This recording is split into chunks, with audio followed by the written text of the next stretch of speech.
환동의 시사 토크쇼 펀치.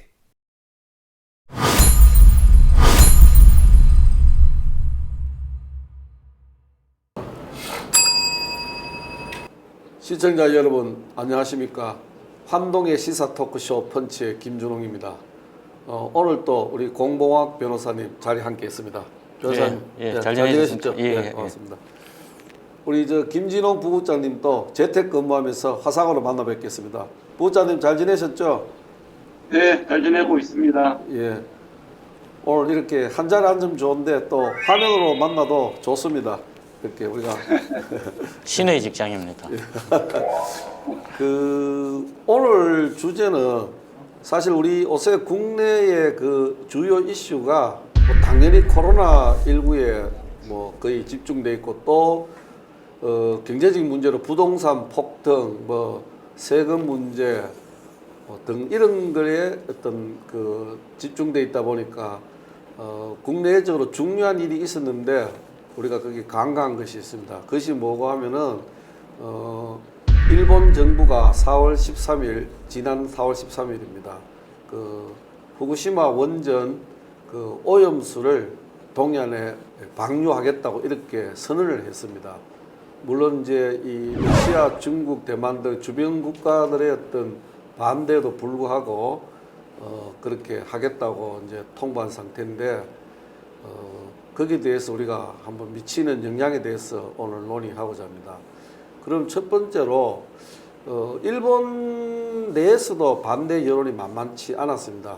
그럼에도 불구하고 주변국도 그렇게 달가워하지 않는데 그렇게 결정을 내린 원인이 뭐고 그렇게 결정을 내리게 된 영향이 뭔지 대해서 한번 알아보도록 하겠습니다. 우리 공봉학 변호사님 의견은 어떻습니까? 그래 요즘 코로나 때문에 힘들고 여름에 또 덥고 오늘 그 뉴스 보니까 뭐 그린란드 얼음이 엄청 그 빙하가 많이 녹았다 그러죠. 뭐 기상 이변도 있고 해서 뭐 여러 가지로 안 좋은 상황에 또 이런 핵 관련 오염수 얘기를 하니까 훨씬 더 더운 것 같습니다. 그래도 뭐 한번 얘기해야 되니까 아마 그 지금 일본이 그 방류 결정하게 된 것은 제 생각은 가장 크게 두 개로 봐야 되지 않느냐. 이제 오염수 통제가 일단 안 되는 거죠. 그 통제가 안 되는 부분은 뭐 좀 이따 제가 한번 더 말씀드리겠습니다만은 그 핵 그 연료봉 제어 과정에 지금 이제 계속적인 그 문제가 생겨서 계속 그거를 시켜야 되는 문제가 있고 그래서 거기서 오염수가 계속 나오고 통제가 안 되니까 그 처리하는 그 용량이라든지 뭐 그런 여러 가지 과학적 또 시스템의 문제가 또 있고 그러다 보니까 이제 더 이상 어디 담아둘 데도 없고 그러다 보니 뭐 이걸 어떻게 처리해야 되느냐 문제가 생기고 그러면 어떤 방식으로 해야 되니까 당연히 처리 비용의 문제가 생기니 자기들 판단으로는 뭐 해양 방류하는 것이 가장 처리 비용이 싸게 든다 해서 이 두 가지가 큰 요인으로 작용한 것 같습니다. 감당이 안 되고 비용이 그렇죠. 싸다 그런 말씀이죠. 우리 부국장님 일본에도 뭐 오래 공부하시고 살았었는데 부국장님 생각 어떠십니까? 일본이 왜 이런 결정을 내렸을까요? 뭐 어떻게 생각하면 일본이 그냥 일본다운 짓을 했다 그렇게 얘기할 수 있을 것 같은데 근데 여러 가지가 다 있었을 겁니다. 4월달에 그렇게 한 것도 도쿄 올림픽이 있으니까 뭔가 이렇게 좀 악재를 한꺼번에 나타나가지고 이게 한 방에 그냥 왜냐하면 후쿠시마 쪽에다가 선수단들이 안에 많아가지고 말들이 많았잖아요. 그러니까 이제 그만큼 안전하다라는 거를 반대로 이제 어필하기 위해 가지고 그런 것도 있었을 것입니다. 이제 제일 큰 거는 공 변호사님 말씀하신 것처럼 비용 문제. 결국은 이제 공직에 어떤 거가 가장 자기네들한테 유리한가 그런 걸 생각했을 거고 통상적으로 우리가 뭐 오염수를 배출하면 당장 뭐 어민이나 이런 사람들이 수산물 생산업자들한테 엄청난 반대에 이제 들어갈 건데 사실 그 일본의 그 동해안, 그 태평양은 물론 그 근처에서 근해에서 잡히는 것이 우리나라 동해안처럼 이렇게 그 생활하는 그런 생활어가들도 있겠지만 대부분 원양으로 나가는 그런 쪽인데 그쪽에서 주로 생산되는 공통현상입니다. 우리나라 사람이 좋아하는 꽁치, 고등어, 뭐 이런 쪽이 주로 많이 생산되는 지역이다 보니까 의외로 또 일본 사람들은 그런 수산물을 즐겨 먹는 생선은 아니거든요. 예. 그러니까 일단 자국의 어떤 수산 어업자나 이런 어가들한테 큰 영향이 없을 거다. 지난 10년 동안 그랬으니까. 뭐 그런 거. 그 다음에 두 번째로는 이해 당사국이 태평양 쪽이다 보니까 당장 우리나라만 하더라도 일본이 감싸고 있어가지고 다이렉트로 해류로 동해안까지 온다 안 온다 했을 때 자기들이 주장할 수 있는 게 해류가 이렇게 한반도에 그렇게 다이렉트로는 안 간다라고 주장할 수가 있기 때문에 예.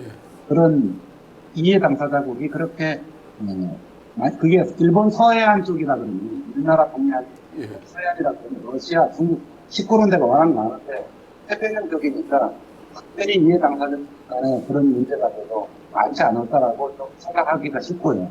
뭐 또 그런다 그래가지고 우리나라에서도 어떤 전면식 금지 이렇게 하겠냐 지들이 뭐 이렇게 좀 나쁜 것도 좀 있지 않았을까 뭐 그런 것이 종합적으로 이제 자기네들이 전략적으로 생각해 봤을 때 뭐 그게 훨씬 이득이 되니까 아마 그렇게 하지 않았을까 싶습니다.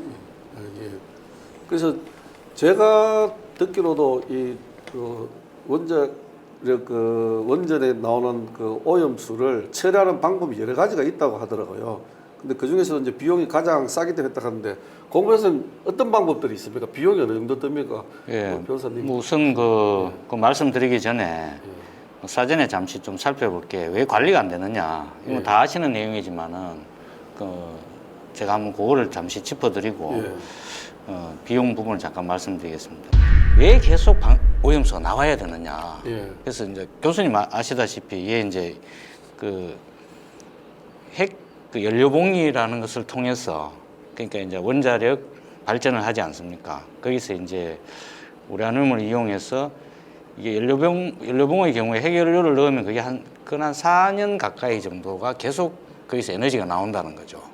그래서 이제 그것을 이렇게 속도를 낮춰서 거기에는 과학적인 원리로 치면은 그 중성자를 부딪히게 해서 하여튼 어찌됐든 거기서 분열하는 핵의 에너지를 이용해서 하는데 그 나오는 에너지의 양을 적절하게 조절해 가면서 핵 발전을 하는 것이지 않습니까? 그런데 당시에 이제 그 핵발전소 안에 내부적으로 이걸 식혀주는 제어 장치가 이제 쓰나미 때문에 뭐 32개가 있어요. 갑자기 물이 덮쳐서 안 됐다. 아니면 전력이 끊어져서 그게 발전이 안 돼서 그게 이제 식혀주는 게 안 돼서 그 식혀주는 장치가 일단 고장이 났다는 거죠. 고장이 나면 어떤 현상이 생기느냐. 이게 소위 이제 과학적으로는 그 멜트다운 현상이라 해서 연료봉이 녹아서 그렇게 그 쉽게 얘기해서 위에 이렇게 서서히 여기서 이렇게 조금씩 이게 핵 분열을 해야 되는데 한꺼번에 녹아내리니까 이게 밑에 액체 상태를 고여버리는 거지. 그러니까 이 고여버린 상태에서 핵 분열이 계속되니까 이거는 완전 언터처블이 된 겁니다. 그래서 그걸 이제 녹아내려서 현상에 대해서 그 멜트다운 현상이라고 그러는데 그렇게 되면은 그 근처에는 아무도 접근할 수도 없고 지금 그때 당시에 로봇이 투입을 했지만은 그 사진 한 장 나오는 게 없거든요. 사진도 찍을 수 없을 만큼 접근이 안 되는데 그럼 이것이 이제 녹아내리니까 쉽게 얘기해서 이 덩어리가 이제 계속 고열을 내면서 녹아내리는 거예요. 그게 처음에는 뭐 한 3,000도 정도 가다가 이제 엄청난 핵분열을 계속 하니까 이걸 건들 수가 없는 완전히 그러면서 밑으로 이렇게 점점 내려가는 거죠.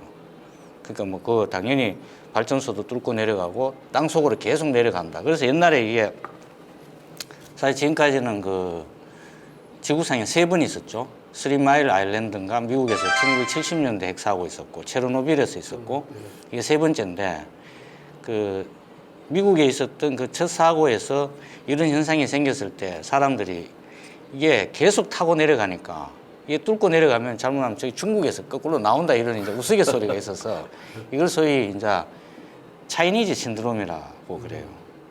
그러니까 이 얘기의 결론은 뭐냐면은 그거는 물론 뚫고 내려갈 수 없죠. 중력 때문에 어느 정도까지밖에 못 내려가는데 이걸 통제가 안 되니까 어찌됐든 여기서 계속적으로 방사능이 나온다는 거죠. 그래서 이거를 관리할 수 있는 현재 과학적인 어떤 그걸 제거하거나 그거를 멈추게 할 수 있는 과학적인 기술이 현재 존재하지 않고 그게 불가능하다는 거죠. 그거 자연적으로 멈출 때가 기다릴 수밖에 없다는 거죠. 그래서 관리가 잘 안 되고 그리고 지금 아까 교수님 물은 부분에 있어서 이 비용 부분은 아까 한 5가지 정도가 있답니다. 지하 매설이 있고 수소 방출, 수증기 방출, 그다음에 지층에 주입하고 마지막으로 이 해양 방출이 있는데 제가 말씀드린 이 5가지 순서대로 비용이 많이 들고 해양 방출이 가장 적게 들어서 결국 이 방식을 택한 것이 아니냐. 그 다른 예. 것은 좀 더 안전할 수도 있겠다, 그죠? 그렇죠. 근데 비용 문제 때문에 왜냐하면은 지하 매설이라든지 물론 예. 수증기 방출은 이게 뭐 방사능이 종류가 여러 가지이지 않습니까? 예. 그것도 물론 수증기로 방출된 것도 국제적으로 굉장히 좋지는 않지만은 어찌됐든 비용 면에서는 해양 방출이 가장 저렴하다 그렇게 해서 든 이게 이제 것인데 일본이 제일 중요한 거는 예. 이제 우리나라라든지 뭐 중국이든지 원전이 있는 데는 영업을 하면 정상 가동하면서 방출하는 어떤 방출이 됐고 뭐 하는 비용을 영업 비용으로 커버가 가능하거든요. 예. 그렇죠. 근데 일본 지금 후쿠시마는 가동을 못 하고 있는 상태에서 비용만 나오니까 이제 그 가장 이제 문제가 되는 거거든요. 물론 이걸 보면 스가 이 총리 이 양반 지금 보면 지구상에서 제일 불쌍한 지도자예요. 제가 봐서는. 근데 저는 우리가 오늘 이걸 토론을 하기 때문에 사실은 어떤 국제적 이슈를 포함해서 담론으로 우리가 얘기는 하는데 제가 일본 정부라든지 국민이 이해가 안 가는 것도 사실 아닙니다. 이해가 가요. 예? 물론 잘못된 부분이 분명히 있긴 한데 저렇게 국려지책으로 나올 수밖에 없는 그런 부분도 어떻게 보면은 좀 불쌍하기도 하고 있죠. 예? 우리는 예, 그런 부분은 좀 있죠. 있어요. 저는 이제 두 분 말씀하신 걸 다 이제 동일하고 거기다 플러스 일본이 이렇게 어떤 국제적 논란이 있음에도 불구하고 가감하게 선언했는 거는 아마 이제 미국에서 동의를 무기를 해준 것 같아요. 그 보면 그 네더 프라이스 미 국무부 대변인이 12일 날 뭐라고 했냐면은 그 일본의 후쿠시마 원전의 오염수를 방출에 대해서 제가 읽어보면은 국제 안전 기준에 따른 것이라는 입장을 내놓고 그는 뭐라고 이야기하냐면은 일본 정부는 국제 원자력 기구와 긴밀히 협조해 방사능 감시, 보건, 폐기물 처리, 원전 폐로 등을 포함한 후쿠시마 원전 사고의 후속 처리를 결정했다. 그러니까는 완전히 문을 다 이렇게 하게끔 개방시켜 준 겁니다. 그래서 오염수 방류를 사실상 지지를 합니다. 그래서 두 분 말씀하신 플러스 미국에서 그래 막 너가 올림픽 돼야 되고 여러 가지 그러니까 오케이 나왔는 것이 또 큰 원인 중에 아닌가 이렇게 생각이 들기도 합니다. 아까 우리 저 두 분께서 말씀도 하셨는데 이거 한번 정리를 해볼 필요가 있어요. 이제 후쿠시마 원전이 어떻게 시작되게 됐는데 그거를 제가 자료를 한번 보니까 우리 뭐 국민들도 대부분 아시지만 이게 이제 2011년 3월에 그 후쿠시마 원전 발전소에 지진하면 쓰나미가 오죠, 그죠? 쓰나미가 그때 보니까 한 15m에 달한답니다. 이것이 이제 원전을 덮쳐가지고 1에서 4호 원자로가 지하에 침수되어 버려서 냉각수 공급하는 순환 펌프가 이제 중단되니까 공에서 말씀하듯이 멜다운 현상이 일어난 거죠. 그래서 이제 이 방호벽이 녹아내리고 핵연료가 대기로 유출되고 뭐 원전 건물 4개가 손상되고 일대가 이 반사능 오염으로 되었습니다. 그래서 이것이 이제 거기서 나오는 오염수들이 2019년 7월 기준에 약 115만 톤이랍니다. 그리고 매주 2천에서 4천 톤 정도 오염수가 추가 발생하니까 이게 기하급수적으로 늘어나는 거죠. 처리는 못하고. 그러니까 이제 도쿄전력이 뭐라고 하냐면은 그냥 적어도 양심이 있으니까 방사성 수위를 낮춰서 바다에 방출하는 방법을 찾았는데 처음에 실패했습니다. 왜 실패하냐면 방사성 물질 제거 기술로 이 사태를 해결하려면 최대 1,800달러의 비용 문제로 이 거부를 했습니다. 그래서 결론이 뭐하면 일본은 바다 방출이 가장 값싸고 빠른 방법이라 생각해서 올해죠. 2021년 4월 13일 일본 정부는 오염수 방류를 최종 결정을 해버린 겁니다. 그죠? 그래서 아까 이제 처음에 이야기한 2011년 그때 우리 쓰나미 오고 사진을 많이 봤죠. 일본 후쿠시마 원전이 막 피폭되고 이런 거죠. 그 당시 분위기는 어땠습니까? 혹시 기억이 나십니까? 그때 아마 그 사람들이 수산물 같은 거 잘 안 먹고 예. 한동안 굉장히 했었던 제 기억이 있거든요. 그때 뭐 횟집, 야 이건 뭐 위험한 거 아니냐. 예. 그게 바다로 흘러들었다는데 그래서 심리적으로 한동안 어찌됐든 수산물 쪽에 뭐 이렇게 식당에 잘 안 가는 그런 경향이 좀 분명히 있었고 그래서 이 포항시 인근 부분에 이 수산물 관련 뭐 하시는 분들도 손해를 좀 입었던 걸로 기억하거든요. 한 10년 전이라 그죠? 예. 저도 보호자는 그때 포항 계셨죠? 2011년 당시. 그때 제가 보고서를 냈죠. 보고서 냈죠? 동일본 대지진이 지역 경제에 미친 예. 영향. 분위기가 막 그때 저도 생각하는데 보면서 왠지 뭐 먹으면 안 될 것 같고 뭐 좀 원전의 좀 그 위험성에 대해서 좀 뭔지 경각심이 생기고 그런데 보호자는 그때 보고서도 냈는데 그때 분위기 어떻습니까? 미친 영향 이런 거를 뭐. 그때 내 가지고 이 얘기를 해도 되나? 하세요. 10년 됐습니다. 이제. 그때 이제 간단하게 얘기하면 일본산 수산물 아예 수입 금지하고 예. 뭐 그런 얘기를 했었거든요. 예. 그래서 실제 제가 한 3년 무역 트레이스를 했습니다. 근데 이제 포항이 다이렉트로 일본산 꽁치, 뭐 고등어 이런 거 수입한 거는 안 나왔는데 예.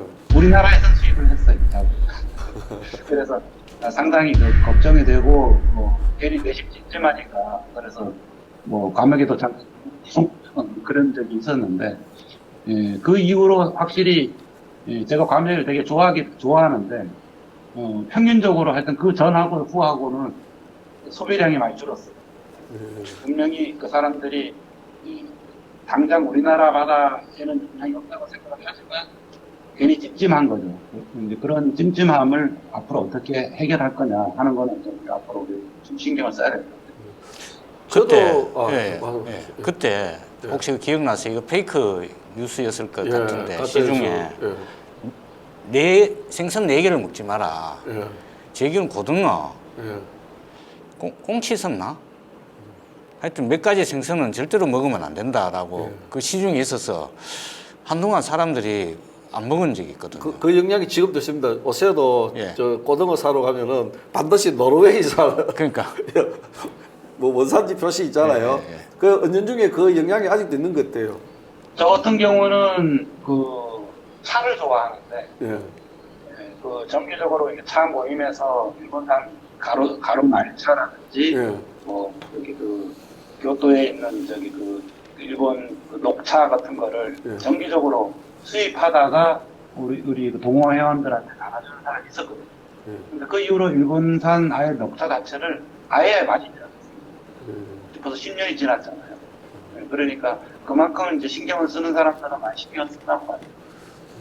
그러면은 자 이제 그 방류는 이제 원래 이제 그 일본 정부에서 사실상 발표하기를 2년 후에 한다 했거든요. 2년 후에 2000 그러면은 이제 2023년 초부터 한다는데 만약 그렇게 방류됐을 때 이 우리나라에 미치는 주변국이나 미치는 영향이 어떻다고 생각해요? 피해 뭐 우리가 뭐 수리적으로 계산했지만 그 한번 예측을 해보면은 미치는 영향이 어떻다고 우리 공 변호사님 한번 생각해 보셨죠? 일단은 뭐 그 지금 시뮬레이션을 하면은 길게는 4년에서 한 5년, 짧게는 한 7개월에서 한 1년 안에 우리나라 적어도 이 동해안에 제주도는 도착한다 이런 소리 있어요. 그게 이제 그게 뭐야 Q 무슨 해류라고 있죠. 그래서 위로 올라가면 북극 해류로 해서 이게 또 밑으로 이게 그러니까 후쿠시마 쪽에서 이렇게 일본을 따라 올라가는 거지. 해류가 이렇게 도는 방향이. 그리고 또 베링해 쪽으로 이렇게 돌아서 미국 서부 해안을 따라서 그러니까 남쪽으로 이렇게 호주 위로 해서 이렇게 돌아서 다시 이렇게 돌면서 올라오면서 이제 거기 제주도 쪽으로 올라온다는 거죠. 시뮬레이션을 하면. 근데 짧게는 뭐 7개월도 걸린다는 설도 있어요. 저는 뭐 전문가가 아니어서. 그럼 당연히 해류의 방향에 따라서 전문가들이 거기에 각종 이제 방사능 물질이 어떻게 함유되어 있는지 그런 것에 대한 조사가 분명히 이루어질 텐데 그 조사가 명확하게 예를 들어서 이건 아무런 방사능 해류에 오염이 되지 않는다라고 결정이 나더라도 심리적으로 사람들이 그렇죠. 예, 저는 막대한 피해가 있으리라고 예상합니다. 지금도 우리 그 영향이 있잖아요. 예, 뭐, 예, 예.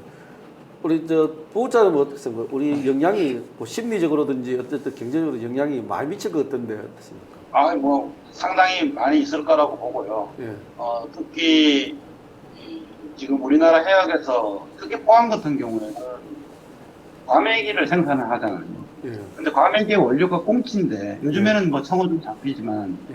그래서 청어 과메기가 요즘엔 또 다시 하고 있지만 어쨌거나 지금 고등어나 꽁치나 이거 그 국민 생선 같은 이런 거가 우리 같은 경우 원료가 되는데 그 원료가 지금 동해안에서는 안 잡히거든요. 예. 그러니까 사실은 이제 우리가 확실한 어떤 그런 이게 예를 들어서 아까 말씀하신 것처럼 노르웨이산 꽁치다, 노르웨이산 고등어다 이런 어떤 원산지 증명이 되지 않으면 예.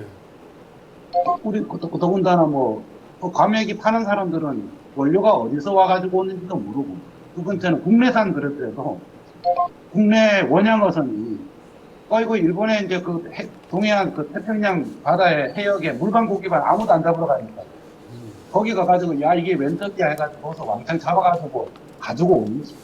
그치? 그런 온갖 의심할 수 있는 여지가 무지장 많거든요. 그러니까 그런 거에 대한 확실하게 아니라라는 걸 증명하지 못하면은 상당히 우리 수산물에도 영향을 많이 미칠 거다. 아까 동문은 하는 말씀하신 것처럼 해류가 오는 거는 뭐 시차가 있다 하더라도 그 시차가 오고 난 다음에 찜찜하느니 지금부터 안 먹을 사람들 많거든요. 그러니까 그 갭을 어떻게 우리가 안전에 대한 인증을 할 수 있을 거냐 하는 거는 뭐 나중에 또 말씀드리겠지만 그런 것이 있지 않은 한 상당히 영향을 많이 받을 거다 그런 생각합니다. 서해안보다는 분명히 동해안이 불안한 건 분명하거든요. 지금은 이제 방류를 한다는 이제 선언만 했고 실제로 2023년 하고 나면은 이제 그때는 각종 이제 언론이라든지 또 이 전문가들이라든지 우리 해양 관련 연구기관에서 이제 피해를 발표를 하기 시작했죠. 그러면은 사실상 제가 예측하기는 막상 방류대가 어떤 선언되고 나면은 심리적 느끼는 압박감은 해산물에서 굉장히 심할 것 같아요.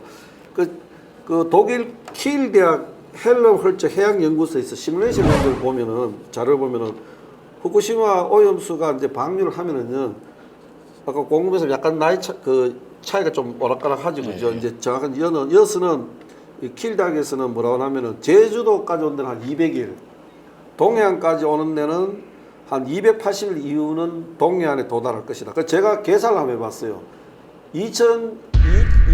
2023년 초에 방류하면은 그러면 우리 동해안에 언제쯤 오냐면 23년 9월, 10월 가을쯤에 이제 이 시뮬레이션으로 온다 해야 되죠. 그러면은 만약 그것이 방송에 나오면은 엄청난 피해가 있겠죠. 해물뿐만 아니라 바닷가 우리 국민들이 굉장히 건강에 민감합니다. 그래서 사실 이게 보통 심각한 문제가 아닌데 일본은 아직까지 지금 배짱하고 있거든요.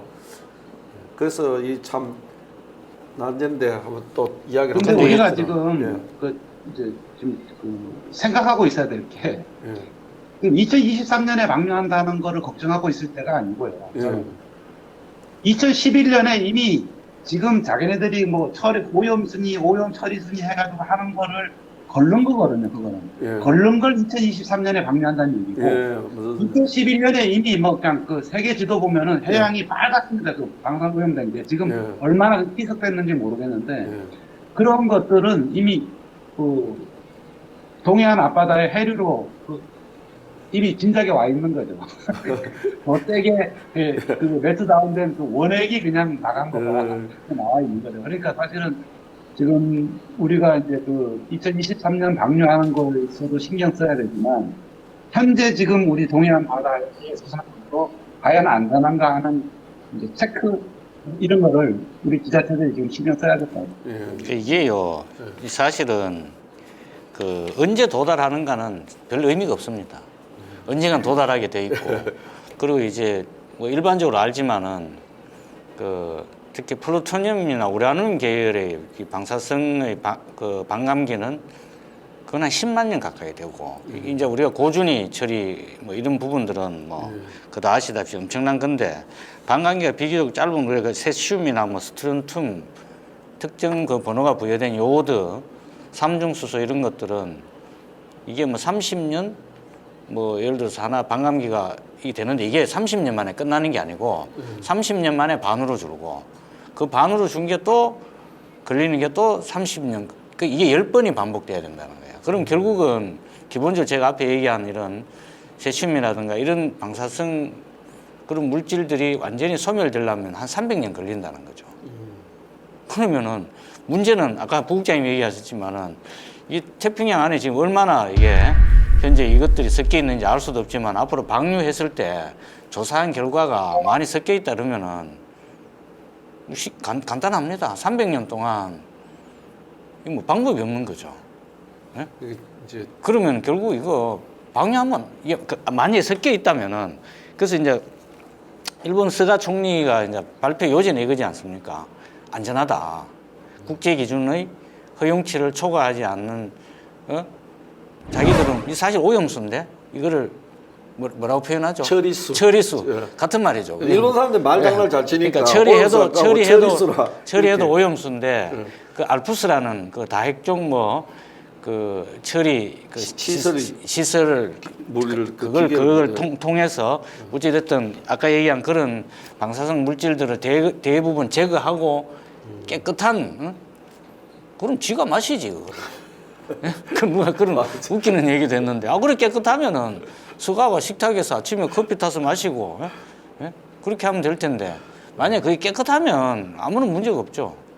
근데 문제는 그 안에 만약에 이런 방사성 물질이 기준치를 초과하는 대량의 그런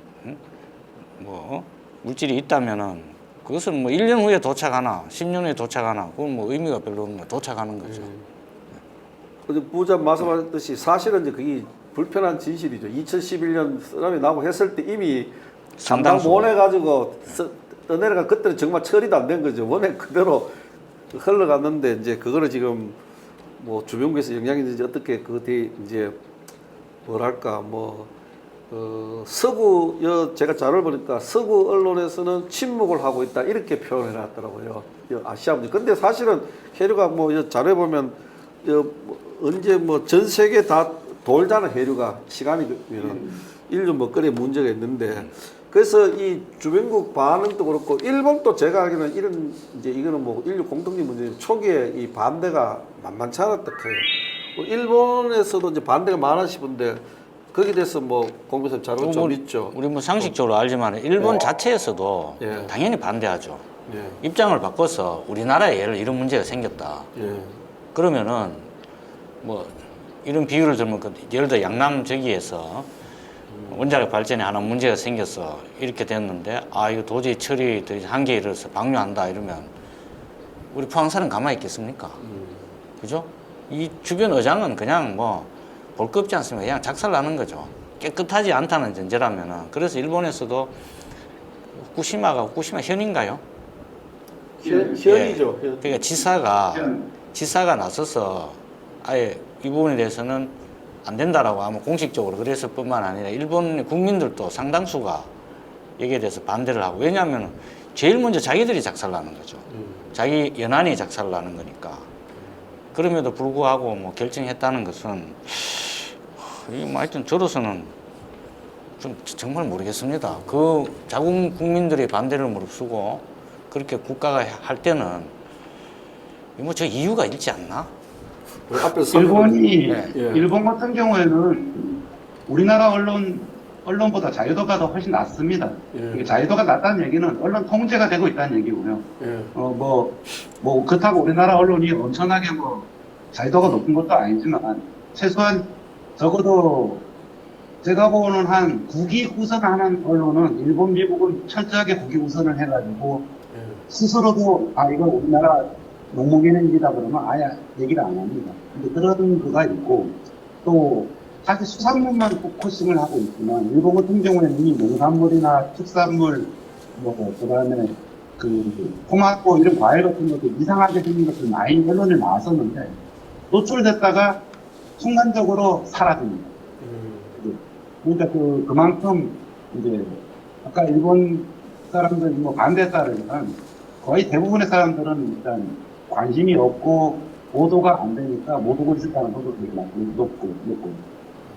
그 이제 자료 보니까 그 일본 정부가 일본 국민을 대상으로 시행하는 퍼블릭 코멘트 하는 게 있는 모양이에요. 거기서 공무에서 약 70%가 바다 방류에 반대했다 하고 그다음에 그래서 일본의 정부의 여론 수렴이 우리 요식 행위에 불과했다 한 거. 그다음에 이제 내바다 방류 반대 서명도 우리 뭐 청와대 그 청원하듯이 42만 명이 참여가 일본 경제 산업에 제출한 상태라 한다. 이거 거의 보도가 안 돼. 일본 자료가 아니고 우리나라에서 이제 발굴된 자료가 일본 사람들 아까 말씀대로 잘 모르는지 알아도 모른 척하는지 잘 모르겠어요. 그래서 주변 국가에서 이렇게 이제 반응이 좀 있었는데 그 미국은 뭐 좀 아까 말했지만 이제 찬성을 했고 중국은 반대하고 대만하고 러시아는 좀 뭐냐면은 그 우려를 그냥 표명했고 이제 북한은 우리가 제일 강력하게 반대했죠. 북한은 더 엄청나게 했고 그런데 이제 아까 재밌는 것이 국제 원자력 기구에서는 뭐라고 했냐면은 국제적 안전기구에 부합하며 일본 정부의 결정을 환영한다 이렇게 입장을 밝혔는데 그래서 그러니까 우리가 뭐라고 했냐면은 이는 분담금을 일본이 많이 내니까 일본 눈치 본 거 아니냐 이렇게 했는데 하여튼 이 국제적으로도 그러니까 우리 주변 국가만 이제 러시아 뭐 대만 등 우려 표명한 중국 반대하는데 아까 지금 서구 국가 특히 미국은 환영보다는 그냥 동조를 해줬고 서구국가에서는 모른 척하고 있거든요. 그래서 일본이 간이 커진가 이런 생각도 드는데 뭐 간이 커졌다기보다는 예. 뭐 옛날부터 이제 국력이 있으니까 아까 뭐 IAEA 같은 경우도 일본 그 학자들도 많이 들어가 있고요. 지금 국제기구에. 그러니까 뭐 국제적인 목소리 얘기할 적에 뭐 우리나라가 얘기해봐야 뭐 병아리가 삐약삐약 된다는 거고 뭐 그 사람들 또 그 미국 같은 경우도 원초적 원죄가 좀 있거든요. 아까 말씀하셨던 그 저기 그 해안선도 있고 옛날 카타리나 그 태풍 그 토네이도 와가지고 멕시코만에 기름 있을 때도 뭐 환경 어쩌고저쩌고 얘기했을 때 그 브리티시 페트롤리움 그 영국 그 석유회사 그것도 엄청나게 나왔는데 그거 제대로 진짜 뭐 수적도 별로 안 했잖아요. 하다가 그냥 뭐 흐지부지 되고 말았고 그러니까 자기들도 뭐 그렇게 따지고 환경오염 시킨 거 따지면은 뭐 할 말이 없는 문제기 때문에 뭐 그냥 위야무야 넘어가는 거죠. 그래서 우리나라 이제 대응은 4월 14일 날 이제 13일 일본이 정부 발표하고 4월 14일 문재인 대통령께서 이제 국제해양재판소에 그 제소를 검토하라 하는데 그것도 만만치 않은 것 같아요. 그게 왜 그 재판소에 만만치 않은 이유가 뭔지 한번 그건 제가 우리 변호사님께서 한번 설명을 해주세요. 그게 뭐 국제사법 쪽에서 이게 뭐 재판권이 있는지 관할이 있는지 이게 뭐 소송물이 되는지 아마 그런 문제가 있을 거예요. 제가 알기로는 그 제주도 원희룡 지사도 그 국제적인 어떤 분쟁으로 비화를 시켜서 한번 대응을 하겠다 뭐 이렇게까지 얘기를 했는데 입증 증명이 뭐 저는 뭐 법률자들 우리 변호사 뭐 우리가 해야 된다 하는 그런 이야기가 있던데. 그게 소송보다 증명 책임이라는 게 있어요. 소송을 걸면은 잘못한 것을 누가 입증을 해야 되느냐의 문제가 있는데 뭐 이 경우에는 입증 책임의 문제는 아닌 것 같고요. 과학적으로 뭐 어떻게 증명될 수 있는 방법은 있겠죠. 있는데 아마 이게 국제 그 어떤 사법재판소라 해야 되나? 그 재판소에서 다루기에 적절하지 않다고 보고 있겠죠 아무래도. 이런 경우에는. 그 가도 만만찮다는 그렇지. 국제해양재판소 가도 우리가 뭐 피해를 증명해야 된다 하면 저는 이제 법률적인 건데 그래서 만만찮다 이렇다 하더라고요. 부장 거기에 대해서 좀 국제해양재판소네요. 국제해양재판소. 네, 해양재판소. 아마 그것도 뭐 일단 뭐 우리 WTO 제소하는 것도 마찬가지고요. 결국은 어떤 그 A는 B다 이렇게 딱 결정될 수 있는 게 아니라 거기에 회원국 사람들이 이 심판을 할 때 다 판단인데 이제 아까 말씀드렸듯이 일본 동해안에다가 방류를 했던 거가 이제 해양 생태계 말 그대로 IAEA에서 이미 기준치를 이제 합법적으로 인정을 한 상태잖아요.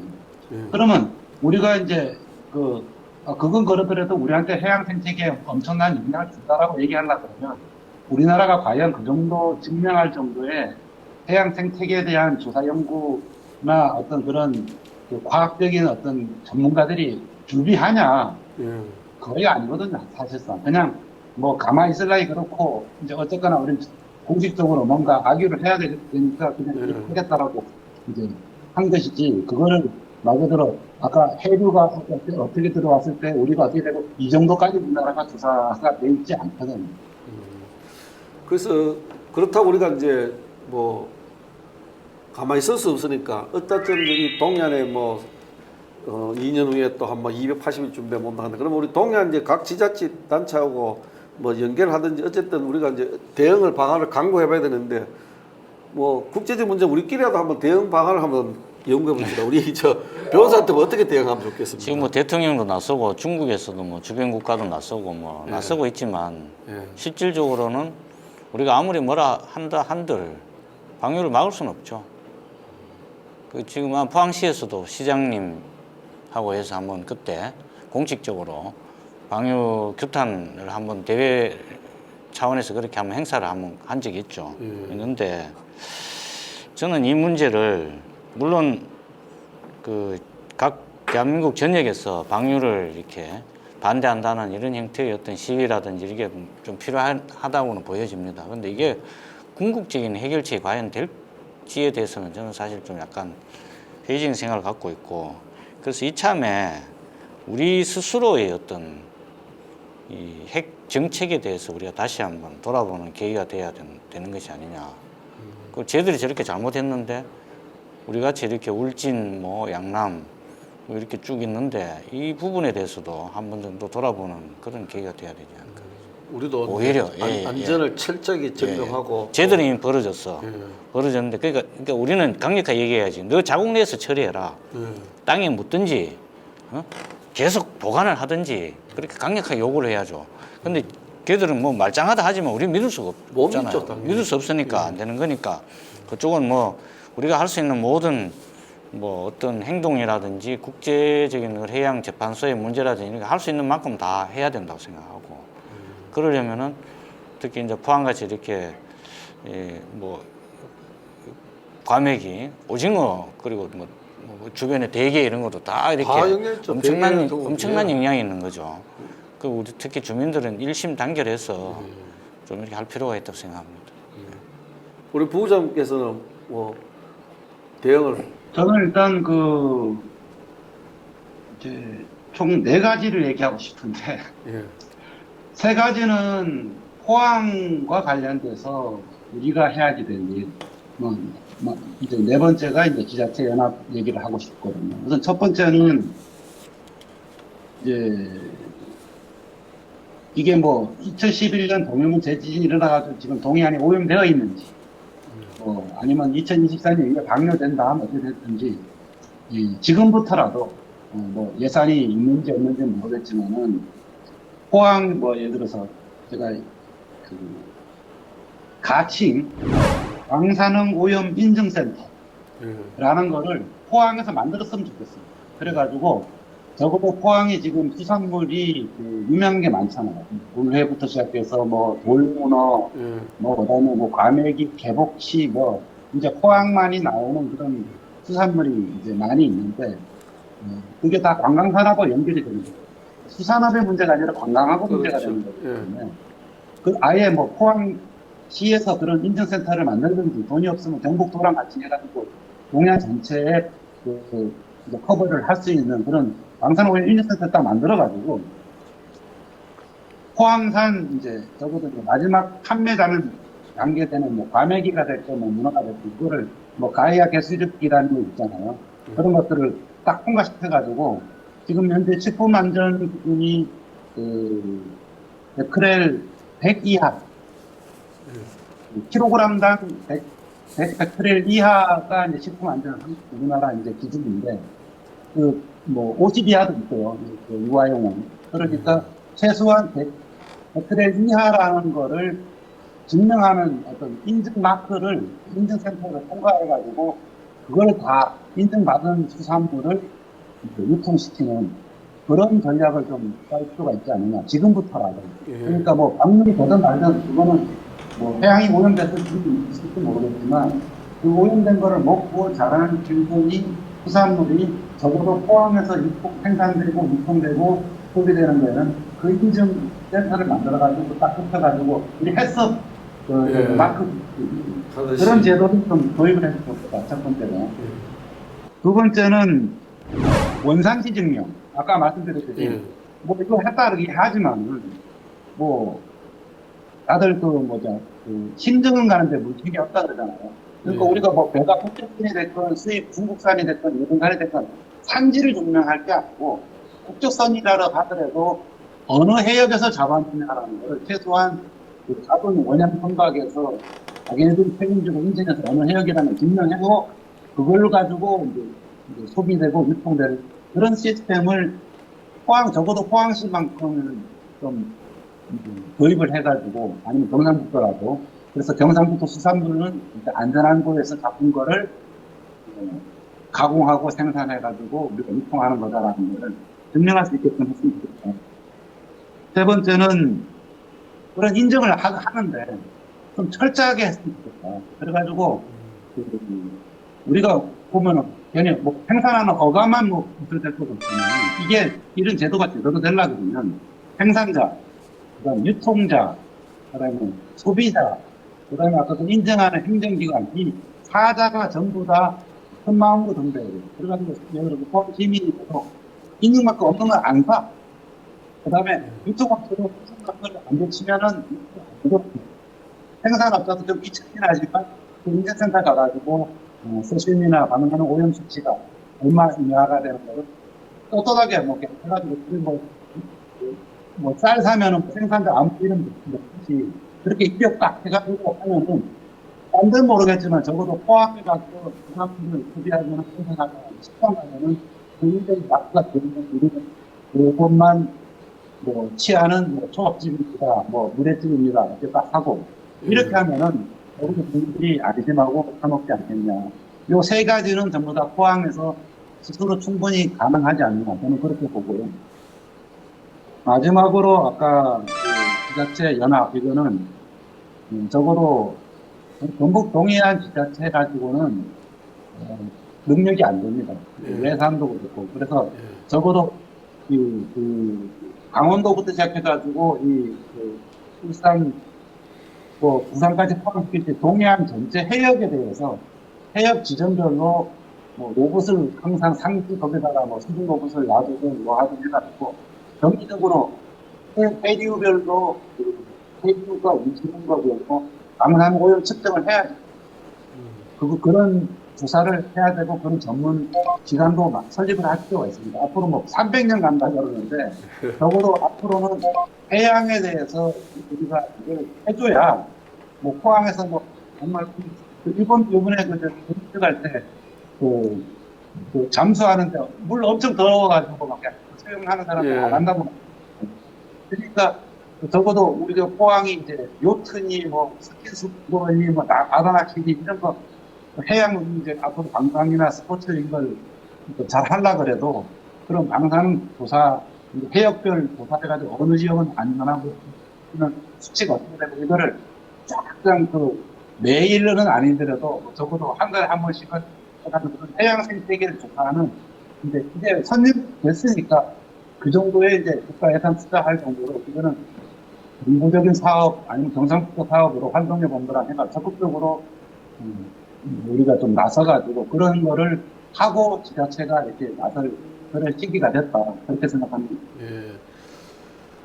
그 이제 지방자치단체들이 아까 했지만 이제 그 후쿠시마 오염수 방류 철회 촉구 릴레이 시위를 했거든요. 단체장들이 이제 내륙도시도 하고 했는데 그거는 이제 뭐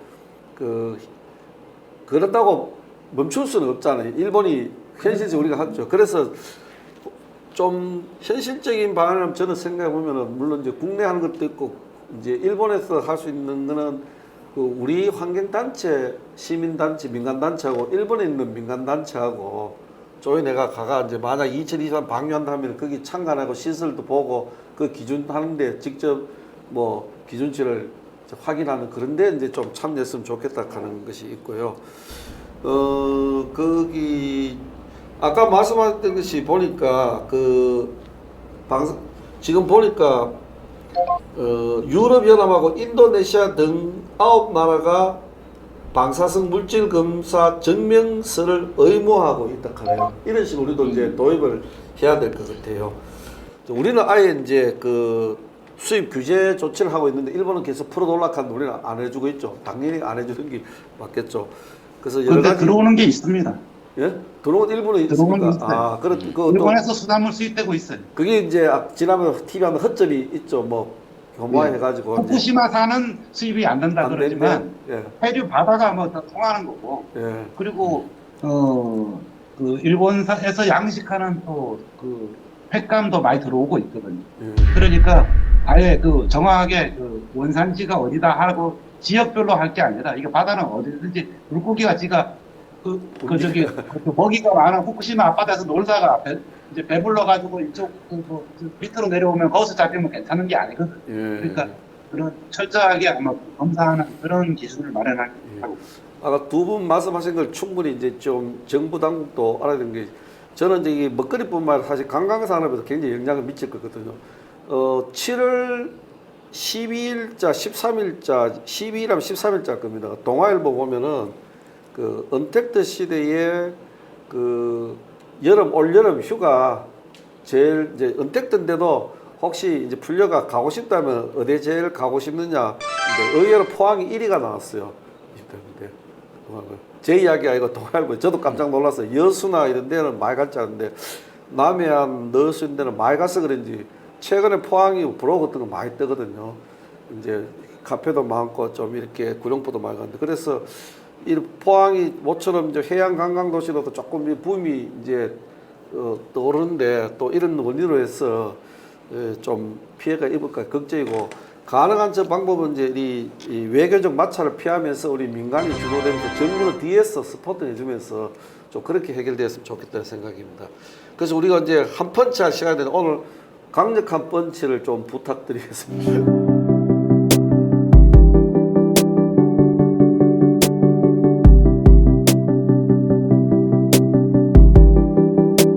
한 펀치 정리하면 원전 반면교사로 삼자. 반면교사 삼자. 제가 뭐 과감하게 뭐 철폐하라 이런 정치적인 원전에 대해서 반면 그거 좋죠. 안전이 되고 예, 여러 가지. 예. 그래서 우리 저 부장께서는 우리 먹거리 적어도 먹거리에 대해서는 이번 기회에 좀 제대로 된 식품 안전 기준부터 만들자 이렇게 한마디 하고 싶습니다. 저는 뭐 한 번 참 일본이 명치 유신 이후에 그 아시아의 강대국이 되면서 주변 국가들을 많이 괴롭혔잖아요, 그죠? 그래서 이제 한 번 차면 일본 이때까지 많이 괴롭혔잖아. 이제 막 그만해라 이야기하고 싶습니다. 처리하려면 제대로 하고 그래서 한 번째 일본 막 그만해라 많이 했다 아이가 그렇게 핵사이다 발언이십니다. 그래서 우리가 참 오늘 제가 포항주제고 거대 담론이면서도 우리 또 세 사람 모여서 다양한 또 그래도 재밌는 이야기도 나오고 현실적인 이야기도 나왔는데 제가 이제 마무리하면서도 그 이야기를 하고 싶어요.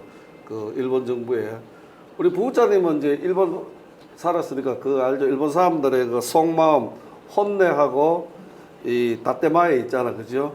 그래서 제가 그거를 우리가 이제 다떼마에는 뭐 그 마음이고 혼내가 속마음인데 그 도쿄 전력하고 일본 정부에 묻을 곳이 있습니다.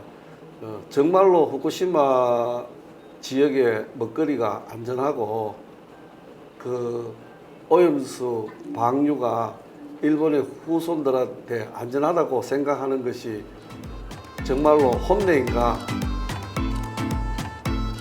제가 묻고 일본 정부가 답해 주기를 바랍니다. 이상으로 오늘 우리 한동의 시사 토크쇼 펀치를 모두 마치겠습니다. 시청자 여러분 항상 건강하시고 좋은 일만 있기를 기원합니다. 감사합니다. 수고하셨습니다. 예.